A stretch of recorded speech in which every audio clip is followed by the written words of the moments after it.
Nous sommes au service de la pédiatrie de l'hôpital provincial d'Amdiaras. Ici, la plupart des enfants de 0 à 5 ans admis dans cet hôpital souffrent de malnutrition aiguë, la fièvre, la diarrhée, la toux et le vomissement.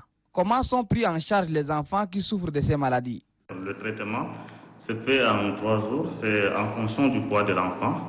Alors, on sollicite d'aller avec l'artéméter, qui est le médicament de premier recours et à un prix vraiment abordable. Donc, généralement, c'est un traitement de 3 jours. En cas de besoin, alors on peut donner le relais. Et dans le cas des diarrhées et vomissements qui entraînent une déshydratation, ça dépend du tableau. Parce que ça peut entraîner une déshydratation modérée, et déshydratation légère d'abord, déshydratation modérée ou bien déshydratation sévère. Alors, si c'est déshydratation modérée, alors il y a un plan de réhydratation selon l'OMS qui consiste à compenser cette perte hydrique-là. Alors, c'est déshydratation modérée, on respecte le plan A de l'OMS. Mais des fois, il y a des cas plus graves. On a l'UNT ici, alors unité nutritionnelle thérapeutique.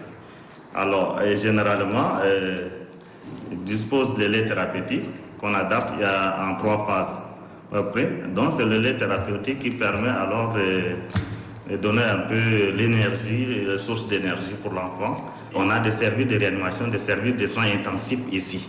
Alors, et là, l'urgence d'abord, c'est de libérer la voie aérienne, adapter, voir la saturation en oxygène, s'il a lieu de mettre l'enfant sous oxygène. Beaucoup de parents dans cette zone ignorent encore l'importance de la vaccination. C'est pourquoi Dr Fouma Bawedjou appelle les parents à faire vacciner régulièrement leurs enfants afin de les protéger contre certaines formes de maladies graves.